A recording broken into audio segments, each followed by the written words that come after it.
Pessoal, conforme nós combinamos, né, já tem mais ou menos 20 minutos que estou aguardando a entrada de vocês no Zoom. Nós combinamos essa entrada na semana passada, né? Pois não, Laila? Tá me ouvindo, Laila? Oi, Laila. Oi, professor. Tudo bem? Não está aparecendo nossa foto aqui. Os meninos estão sabendo que nós teríamos um encontro hoje às 19 horas? Professor, então, eu entrei na plataforma, porque eu não sou da turma. Eu entrei na plataforma e aí não tinha o link. Só que aí a Dani mandou para mim e falou que mandaram lá no grupo. Então, acredito que eles vão entrar agora. Ah, tá. Porque você acha que eles vão entrar, né? Você é de que turma? Eu sou do 7º. Só que como eu vim de outra faculdade, alterou um pouco a minha grade. Aí eu tô pegando o previdenciário. Mas você está matriculada na minha turma ou não? Tô matriculada na sua turma. Ah, tá. Só na sua matéria. Tá bom. Tô vendo aqui o pessoal entrando, a turminha. Pessoal, mas vocês estão atrasados, hein? Nossa! Jennifer, Elis. Boa noite a todos. Vocês estão me vendo aí? Depois de quanto tempo, né? A gente não conseguia entrar em contato, né? De forma visual, que a gente pudesse pelo menos ver o rosto, né, de vocês. Bom, eu deixei hoje para vocês um vídeo aula gravado, 2 vídeos aula. Deixei um vídeo aula sobre a perda da qualidade de segurado, está lá na plataforma, e deixei um vídeo aula que eu gravei hoje mesmo, hoje à tarde, sobre a correção da prova. Embora a gente não tenha como, né, fisicamente vocês verem, né, mas pelo menos eu deixei gravado um comentário sobre as questões da prova. Fiz para vocês. E aí peço que vocês, né, entrem, dêem uma lidinha, façam uma leitura, né, dos pontos que vocês tiverem dúvida, porque todo esse material que está sendo dado, ele é continuidade do conteúdo programático e também depois vai servir, né, para as avaliações. Eu sei que vocês estão fazendo a primeira VA agora, nós já fizemos, temos essa vantagem, né? Então, esse é um ponto importante. Nesse vídeo, eu completei a ideia e, assim, fechamos o instituto, esse instituto importantíssimo, que é manutenção e perda da qualidade de segurado. Então, fechamos em 2 vídeos, a gente conseguiu fechar esse tópico. O próximo tópico que a gente vai entrar, seguindo lá o nosso cronograma, né, conteúdo programático, é sobre os dependentes do segurado. Então, essa relação de dependência, né, ela é muito complicada no âmbito previdenciário, tem muitas discussões em torno disso, né? Tem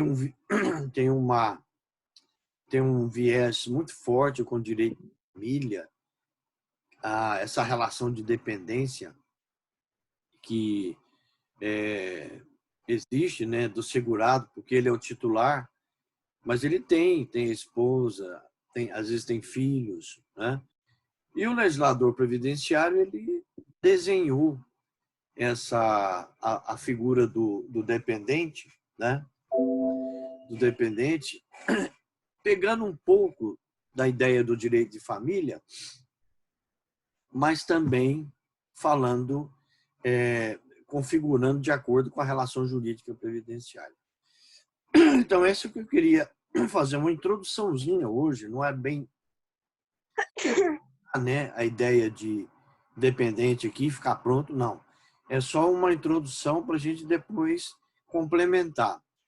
Sobre o vídeo que eu deixei, ainda lembrando aqui, no fundo eu tenho uma tela aqui que eu estou olhando, depois também vocês não esqueçam de observar o que eu comentei ainda sobre o vídeo que eu mencionei agora há pouco, os períodos de carência, tá? Os períodos de carência são... eu trabalhei bem com o conceito de período de carência e também tempo de contribuição. São dois institutos muito próximos, mas que têm distinções. Eles são separados aí. Então, lá no vídeo eu faço um comentário, né, abordando o que é período de carência, quais são os prazos e o que é tempo de contribuição, tá? Para vocês terem uma ideia, acho que ficou legal. Está lá anexado, né? É só clicar que vocês entram. Então, eu estava retomando a ideia dos dependentes, que é o tópico 2.4. Se vocês entrarem lá no Sol, aqueles slidezinhos que estão lá, que é uma sequência, né? Eu estou seguindo os slides. E lá, porque ali é todo o conteúdo programático. Tem alguns conceitos que logo embaixo vocês vão achar, né? Aqui, por exemplo, eu coloquei o conceito de dependente, né? Quem são os dependentes do segurado? Porque nós vimos os titulares, né? Nós vimos, ou melhor, o titular. Oi, Elis. Nós vimos o titular. Quem é o titular do direito à cobertura previdenciária? É o segurado, né? E os dependentes, eles têm uma relação direta com o segurado. Por isso que quando o segurado perde a qualidade de segurado, essa perda afeta o dependente. É por isso que a viúva, né, esposa ou companheira, vai pedir uma pensão por morte, o segurado já não tem mais vínculo previdenciário, ela vai ser negada. A pensão por morte vai ser negada para essa companheira, porque ele perdeu a condição de segurado. Então, essa relação do segurado do dependente com o segurado, ela é direta, mas tem consequências jurídicas, por isso que é importante. O desenho que o legislador deu no campo previdenciário segue a linha que ele traçou. E tem algumas características muito interessantes, né? Que estão no artigo 16 da Lei 8.213, de 1991. Então, se vocês, por exemplo, no dia que for estudar para a prova, eu falo, olha, gente, vai cair manutenção, perda da qualidade de segurado, vai cair dependente. O artigo que vocês têm que estudar é o artigo 16º da Lei 8.213, que é a lei de benefício, né, previdenciário. E essa lei, o legislador, ele falando, né, que ele... Primeiro eu vou ler um conceito aqui, interessante. Esse conceito, ele é meio misturado, uma parte é minha, outra parte é de um autor que já faleceu, muito bom, Feijó Coimbra. Esse autor, ele dizia o seguinte: os dependentes são as pessoas que, embora não sendo contribuintes para a Previdência, a lei de benefícios elenca como possíveis beneficiários do regime geral, né, de Previdência Social, fazendo jus às prestações: pensão por morte, auxílio reclusão, serviço social e reabilitação profissional. Então, o leque de benefícios dos dependentes é restrito. Quais os benefícios são concedidos aos dependentes do segurado? Pensão por morte, auxílio reclusão, reabilitação profissional, né, e serviço social. Esses são benefícios e serviços que a lei previdenciária oferece aos dependentes. Aí o Feijó Coimbra diz o seguinte: em boa parte, os dependentes mencionados na lei previdenciária coincide com aqueles que a lei civil reconhece credores de alimentos, né, a serem emprestados pelo segurado. E bem lógico que assim o seja, pois a prestação previdenciária, conteúdo material da pretensão do dependente, é, acima de tudo, uma reposição da renda perdida. Aquela renda que o segurado, né, ainda em vida, por exemplo, né, proporcionava para a família. E com a morte, ele deixou de proporcionar. Então, esses benefícios, eles têm essa intenção, né, de uma subsistência, de uma complementação, né, daquela renda que era colocada na unidade familiar e com a morte do segurado ela deixou de ser colocada. Aí vem o seguro social e, né, dá a devida cobertura. Então, a gente tem que entender nesse sentido. Aí o que o legislador fez? Se a gente analisar o artigo 16, ele começa falando dos dependentes e relaciona 3 classes. Essas classes estão nos 3 primeiros incisos do artigo. E elas têm um propósito. Quando a gente analisa o artigo 16, elas são de forma proposital. Por quê? Quando ele coloca a primeira classe, nós vamos observar que as pessoas que estão ali relacionadas são aquelas pessoas que estão mais próximas do segurado, né? É a esposa, a companheira, o filho, né? O enteado. Então, são as pessoas mais próximas ligadas a ele. Na segunda classe, ele relaciona os pais. E na terceira, ele coloca o irmão não emancipado, né? Ou o irmão não emancipado, né? De qualquer condição menor de 21 anos. Então, essas 3 classes, elas têm um propósito. Qual? Sobre elas, aplica-se um critério chamado na doutrina de excludência. O que isso quer dizer? Se o segurado falece e ele deixa esposa e filhos, embora os pais estejam vivos, são a esposa e os filhos que vão receber a pensão por morte. Eu vou dar um exemplo que, às vezes, na lógica, no senso comum, pode parecer estranho, viu, Jennifer? Por exemplo, suponhamos que um segurado do regime geral, solteiro, vive com a mãe, único filho, ele sustenta a mãe, ajuda a mãe, ele conseguiu vencer profissionalmente, ter um bom emprego, sustenta a mãe, e ele casa, contrai matrimônio, ou vai viver com uma pessoa, decide, né, viver com uma pessoa, união estável.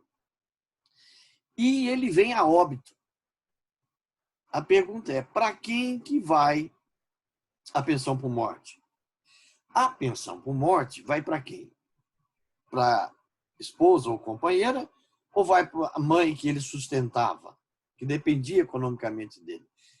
Por esse critério de excludência, vai para a companheira ou para a esposa.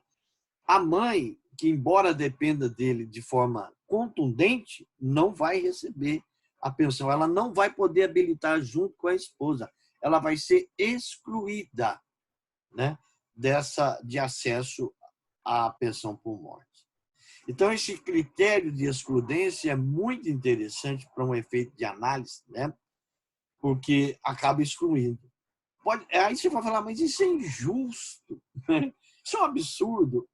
A princípio pode até parecer, na lógica, no senso comum, que a mãe também teria direito a essa pensão, mas para a legislação previdenciária não tem. Tá? Esse é um detalhe muito importante que a gente não pode deixar de considerar. Então, o critério de excludência, né, está aqui relacionado. Uma outra questão que eu chamo a atenção para vocês, nesse tópico, é com relação... Então, nós vimos o conceito, vimos a classificação, né, que o direito previdenciário dá dentro da linha que o legislador traçou para esse tipo de relação jurídica, né? E esse critério, por exemplo, não existe no âmbito do direito de família, né?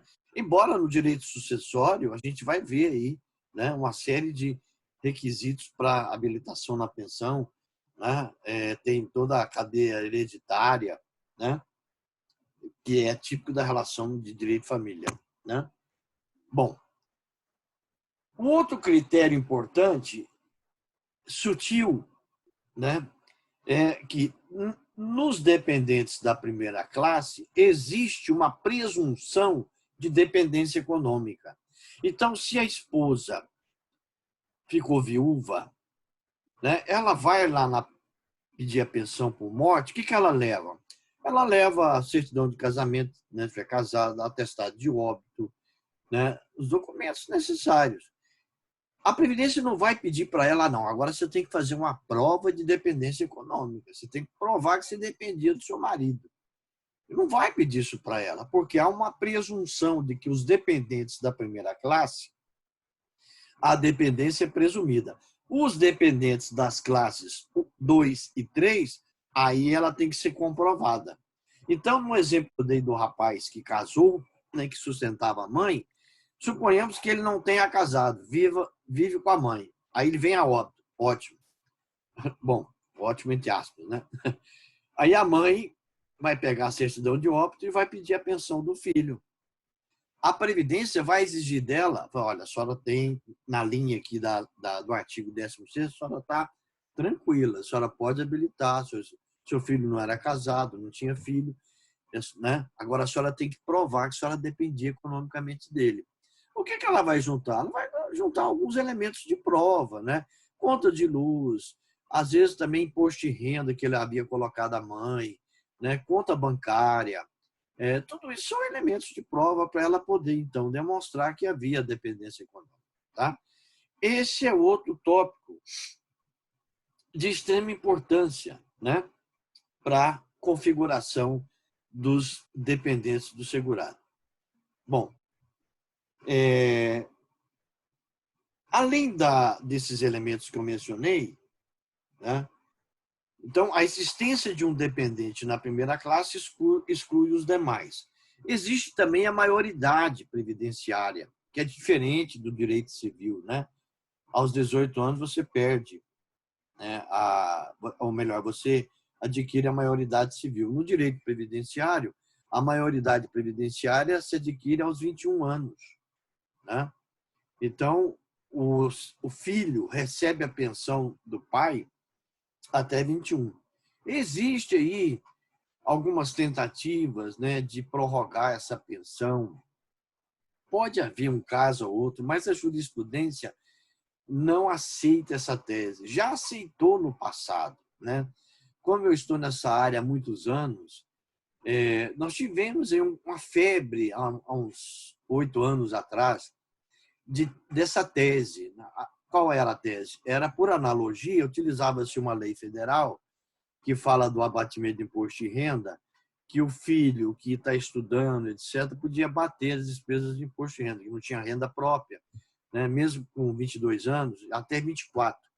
Aí eu utilizava essa lei de forma, né, utilizando a analogia e outros argumentos, né, para pedir a prorrogação da pensão previdenciária até 24, se esse dependente não tinha renda, não tinha vínculo, né, emprego formal, nem nada, e dependia do pai, né, para prorrogar a pensão. Mas a jurisprudência não aceita, não. Tá? É difícil, é complicado. Já houve, mas hoje está mais pacificada a ideia de que não cabe essa habilitação pós a idade, ou melhor, essa continuidade de recebimento da pensão depois dos 21 anos. Né? Eu tive um caso desse, na época, nesse período que eu mencionei aí, 8 anos atrás, que me deu uma dor de cabeça horrorosa. Né? Não sei se eu compartilhei com vocês, mas foi uma ação que eu peguei, muito complicada, era regime próprio, e o valor da pensão era alto. E a pessoa menor que vivia com o avô, né, ficou recebendo essa pensão. Quando o avô que o criou, né, embora o pai faleceu e a mãe não dava conta de criá-lo, aí entregou para o avô. E o avô tinha uma pensão que era altíssima, alto funcionário do Poder Judiciário. E aí o que aconteceu? Ele completou 21 anos e o tribunal,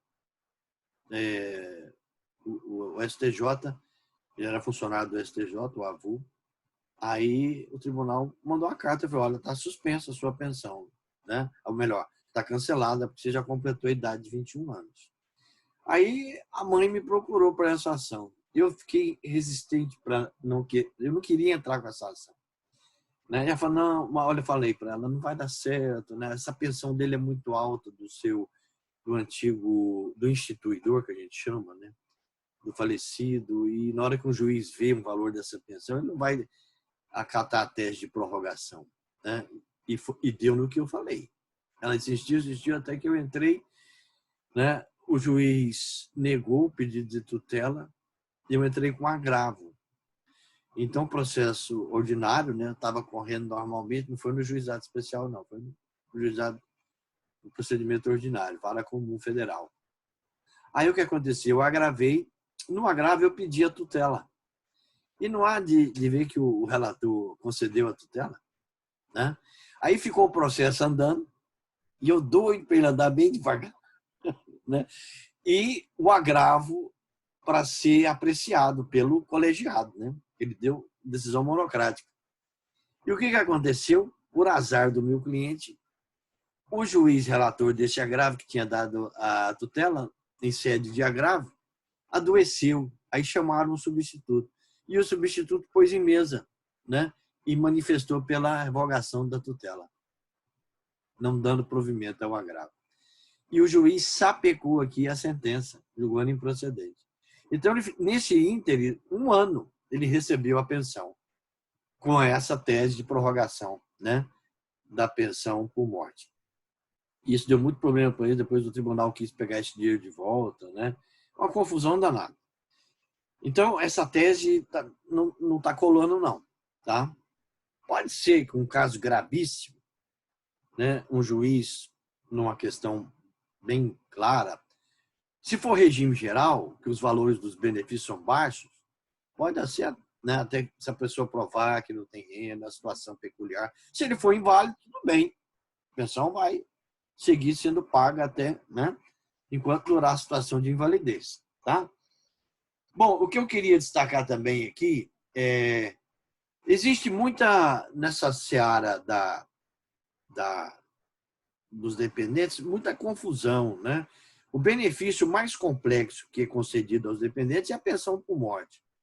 E aí a gente tem que fazer um estudo dela, bem detalhado, né? A pensão por morte é um benefício concedido à unidade familiar, tá? A reforma previdenciária agora, a gente vai falar isso também, né? Nós vamos comentar, a reforma mudou o cálculo da pensão, né? E mudou também um critério que eu acho que muito prejudicial agora, né? Porque quando ela é concedida à unidade familiar. Então, se existe a mãe e 2 filhos, o esposo faleceu, essa unidade familiar é representada pela mãe e os 2 filhos. A pensão é 100%. Né? Antigamente, quando esses filhos completassem a idade de 21 anos, eles saíam da unidade familiar e ficava a mãe. Né? E o valor da pensão não era reduzido, ele permanecia integral, quer dizer, aquela cota dos 2 ela era recomposta e o valor ficava integral. A lei agora, atual, ela não faz essa recomposição. Né? Não faz a recomposição, cai o valor da pensão. Tá? Acho que isso pode ser questionado judicialmente, porque vai provocar uma redução, né? Fere o princípio da irredutibilidade do valor do benefício. Tá aí uma tese bacana, hein? Para a gente pensar. Né, Jennifer? Pode pensar nessa questão, né? Com essa mudança que a reforma previdenciária trouxe, que eu considero terrível, terrível. O cálculo, né? Nós vamos ver o cálculo ficou muito baixo, né? E aí, no campo dessa seara, da parte da dependência, né? Tem algumas questões curiosas, por exemplo, união estável, né? Existe também essas situações do segurado ser casado, né? E ter outro relacionamento fora, e aí como é que fica isso, né? A princípio, a Previdência rejeita um pouco essa ideia da outra pessoa habilitar na pensão, mas se a outra que tem um relacionamento, né, com ele provar que ele não tem vida marital, né, que ele está separado de fato, que não tem vida conjugal, ela habilita. Eu advoguei por uma senhora com essa situação, né? Isso foi para uma audiência, foi para instrução.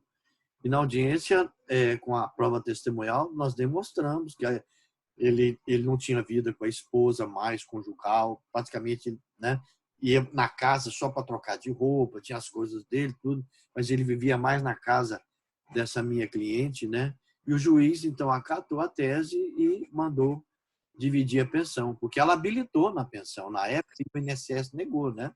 Porque ela não era esposa dele, né?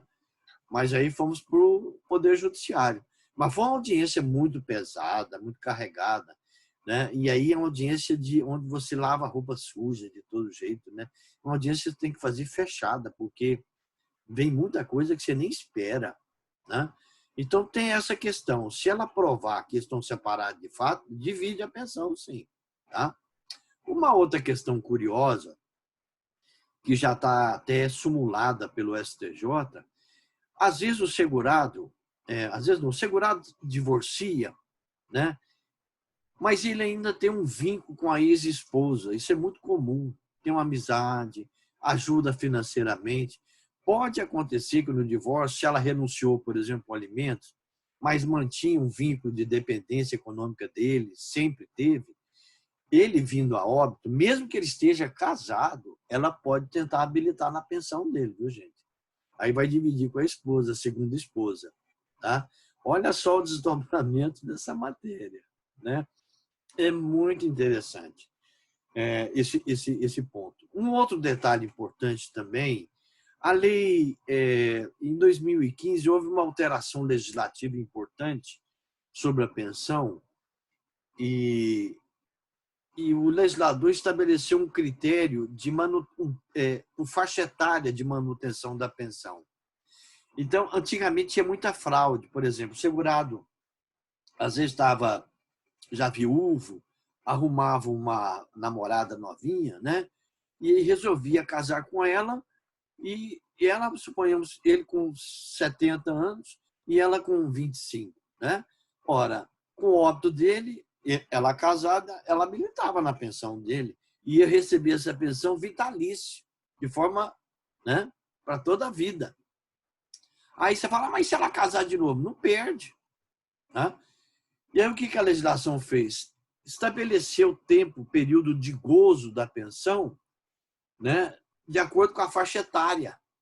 Então, hoje, a pensão previdenciária só é vitalícia para a pessoa acima de 44 anos de idade. Se ela estiver abaixo dessa idade, ela vai receber numa escala de acordo com a faixa etária que o legislador estabeleceu. Está lá no artigo 77 da Lei 8.213. Tá? Esse é um detalhe importante. Certo, gente? Vocês estão entendendo o que eu estou falando? Estão pescando aí? Jennifer? Alana? Mais ou menos? Hein? Alguma dúvida do que a gente trabalhou até agora? Levanta, fala. Professor, tem como você explicar de novo aquela parte que o senhor falou da ex-esposa, que eles estão divorciados e mesmo assim ela tem direito à pensão, mesmo ele estando casado com outra? Tem direito. Então, tipo assim, se ele pagar a pensão, sabe? Que existe ainda alguns maridos que pagam pensão para ex-esposa. Se Aí, pagar a pensão, habilita. Estou falando na hipótese da pessoa ter aberto mão, ter renunciado a alimentos.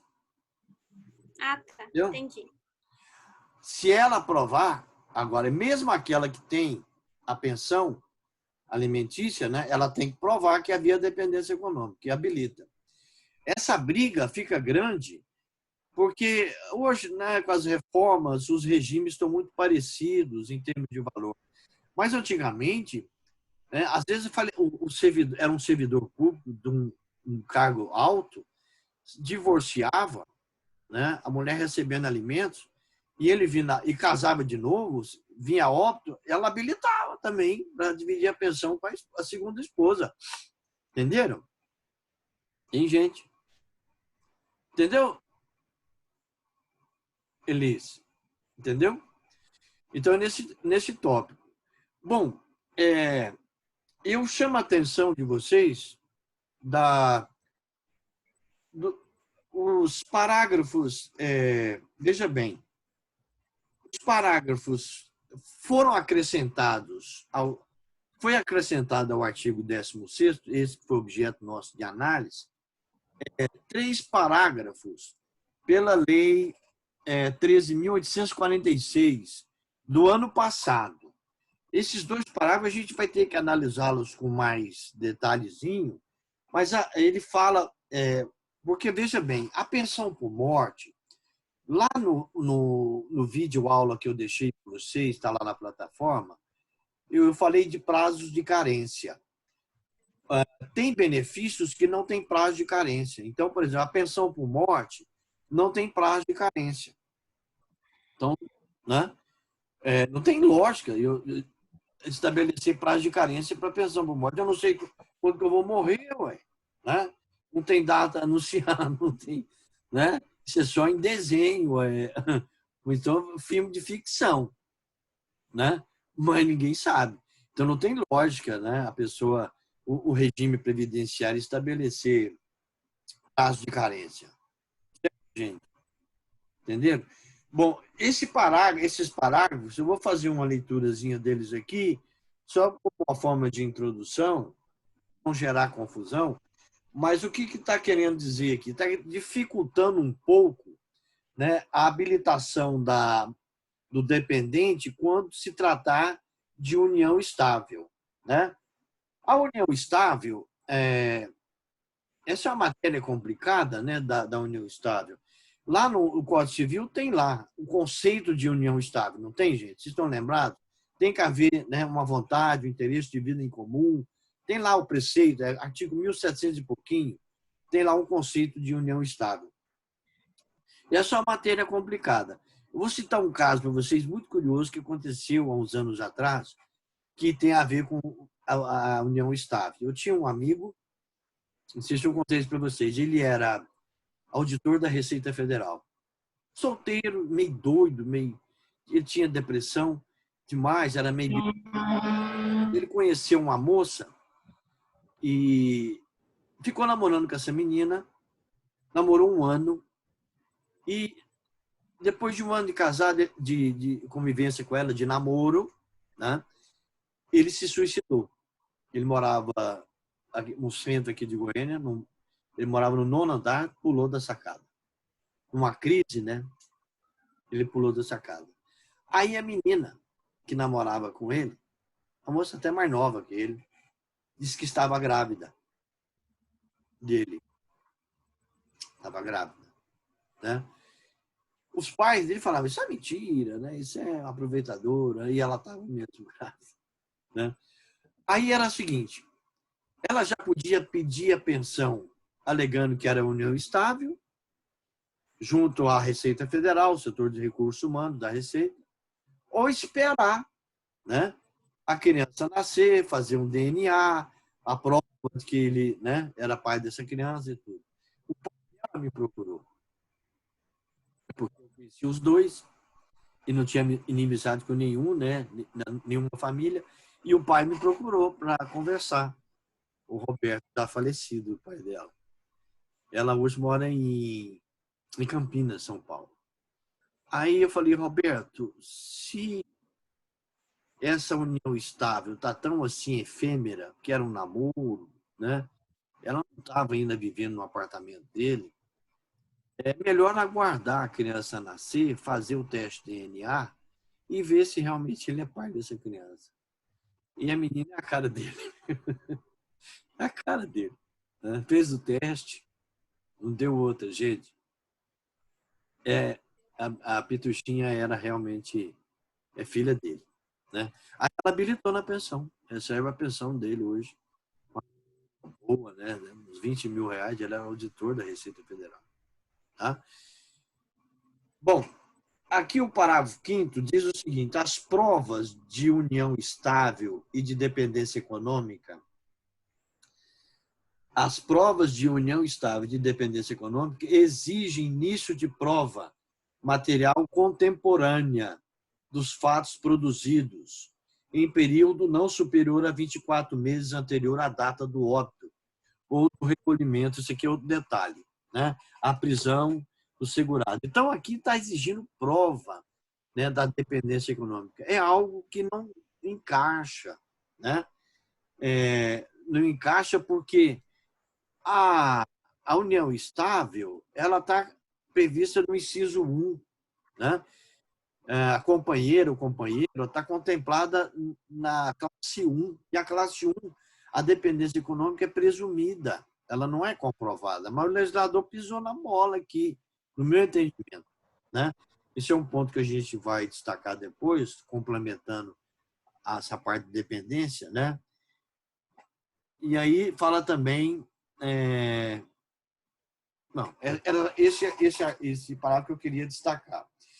E depois a gente vai fazer uma análise paralela com a pensão por morte, né? Por exemplo, a questão o menor sob guarda tem direito, a tutela, né? A curatela, tudo isso são pontos importantes. A questão da incapacidade depois dos 21 anos, né? Essa incapacidade tem que ocorrer antes do óbito, e se ela ocorreu depois do óbito, tem direito, né? Então, são temas que implicam a perda da condição de segurado, de dependente. Quando é que o dependente perde a condição?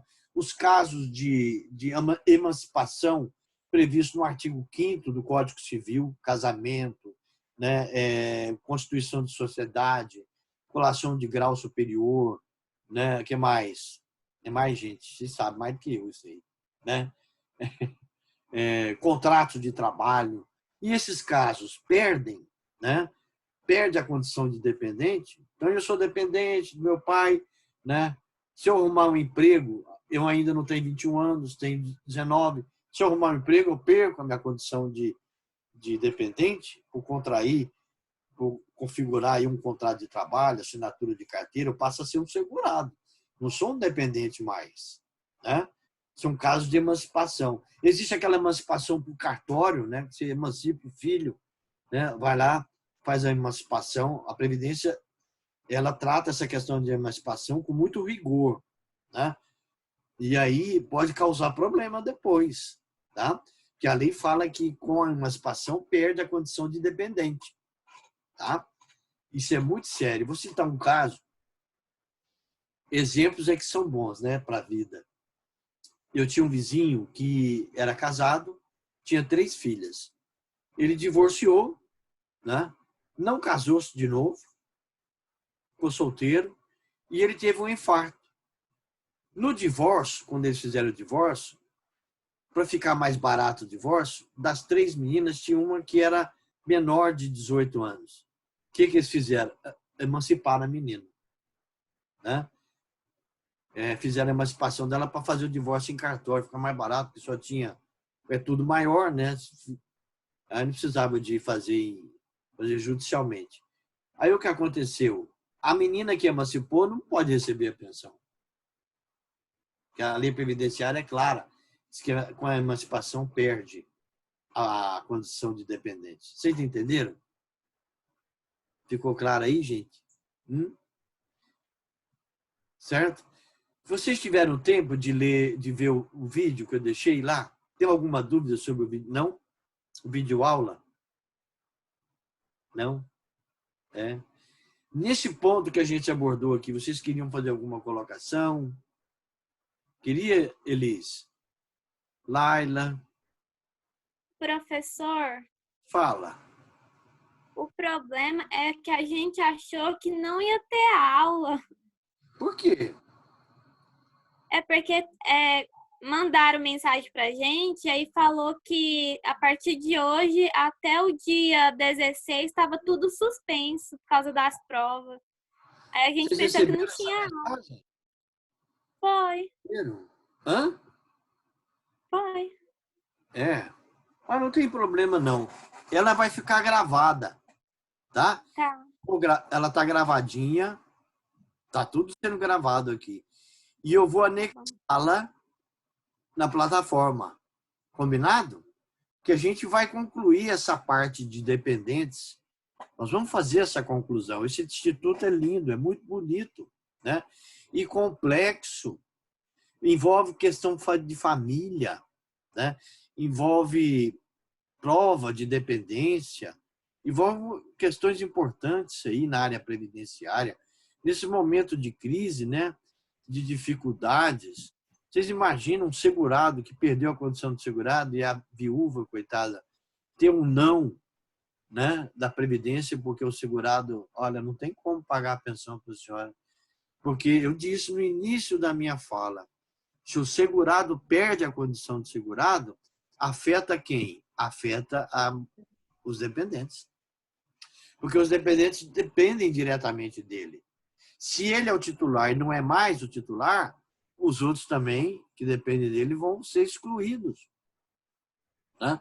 Então, por isso que a pensão por morte, né, é outro tema complexo na habilitação, a configuração dos dependentes, né, essas características que a Previdência tem. Uma questão que a gente vai tratar, não vai ser hoje, mas nós vamos abordar, é, por exemplo, a habilitação tardia. Às vezes a pessoa habilita mais tarde, já tem um dependente lá habilitado, e vem uma habilitação tardia, como é que fica isso?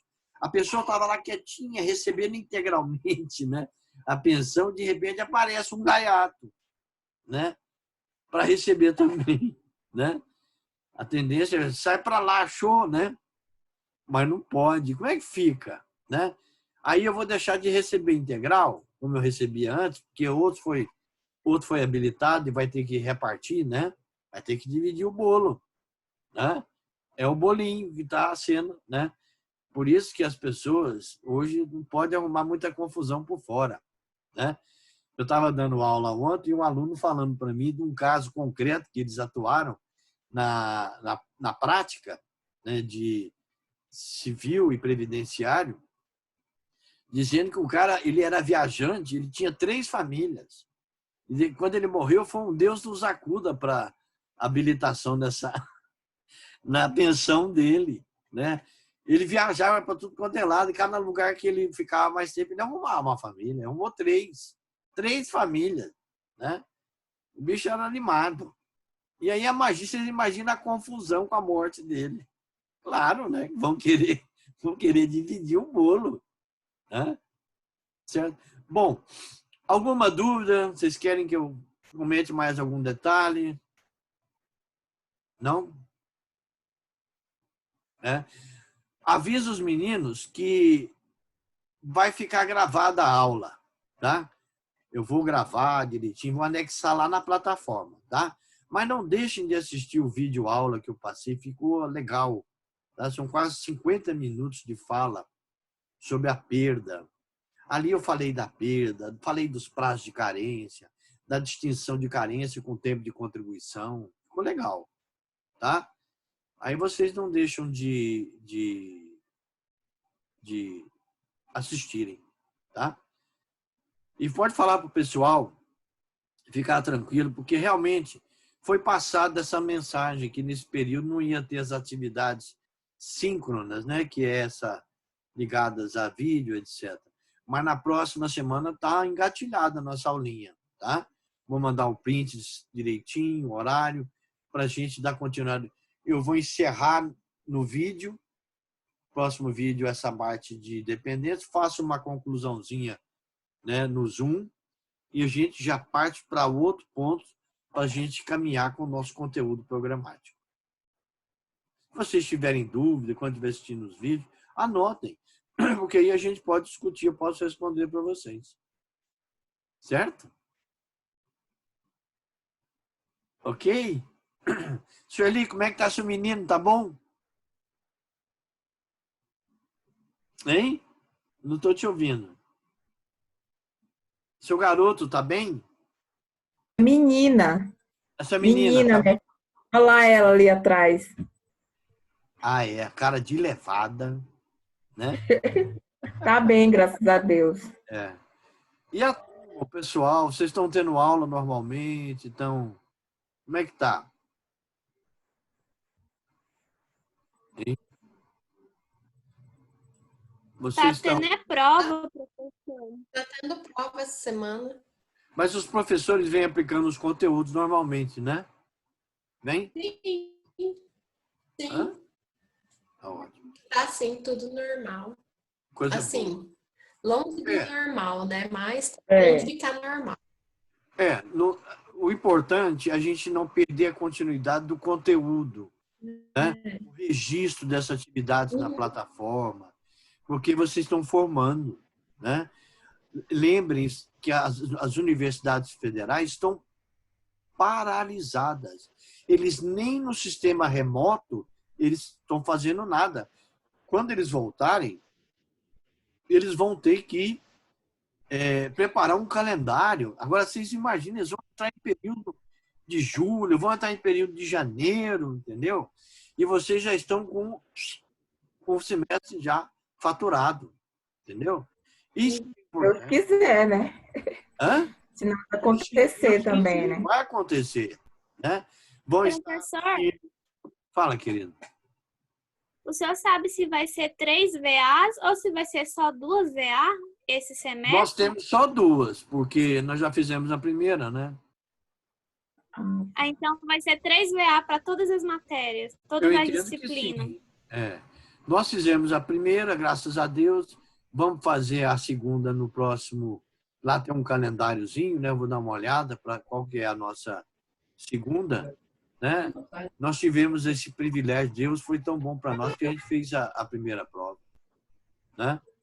Mas eu estou querendo dizer para vocês que, encerrando esse semestre, dando continuidade ao conteúdo, vocês vão partir para outra coisa, vão fazer prova de OAB, vão cuidar da vida de vocês, oportunidades vão aparecer, né?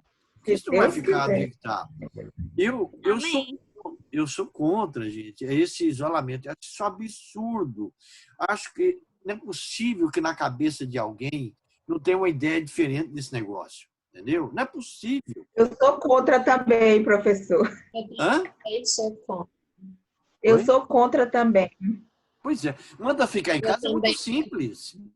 Né? É muito simples fazer isso. Mas, gente, nós estamos no século XXI. Dá uma ideia diferente. Ele vai bombardear. Eu acho absurdo, né? Impor uma situação dessa. Pode ser que você possa impor para quem tem mais de 60 anos, tem uma certa vulnerabilidade, tem enfermidades, tudo bem. Mas as pessoas que estão sãs, que estão sadias, podem... Gente, é um fim do mundo. Eu acho isso uma interferência na vida privada das pessoas, né? Mas eu não sei, não sou infectologista, eles também não sabem o que eles fazem, cada hora eles dão uma opinião, cada hora um fala uma coisa, né? Depois critica nós do direito, falando que nós o direito é que é divergente. Muito pelo contrário, dentro da nossa lógica, muita coisa a gente tem muito mais clareza quando a gente analisa uma situação, né? Eles cada hora dão uma opinião diferente. Tem que fazer assim, tem que fazer não. O remédio não serve, outros que o remédio é bom. Caramba, né? Então um abraço para vocês, feliz Páscoa. Obrigada. Obrigado. Feliz Páscoa também para o senhor. Que Deus nos dê muita força, né? Para a gente tocar o barco. Certo? Amém. Foi bom Amém. ver vocês. Eu estava com saudade de ver a carinha de vocês. Né? Tá certo? Que bom. Um abraço, tá? Avise a turma que está gravada a aulinha, que eu vou colocar lá na plataforma. Tá? Certo, Tá. gente? Um abraço. Tchau, professor. Tchau.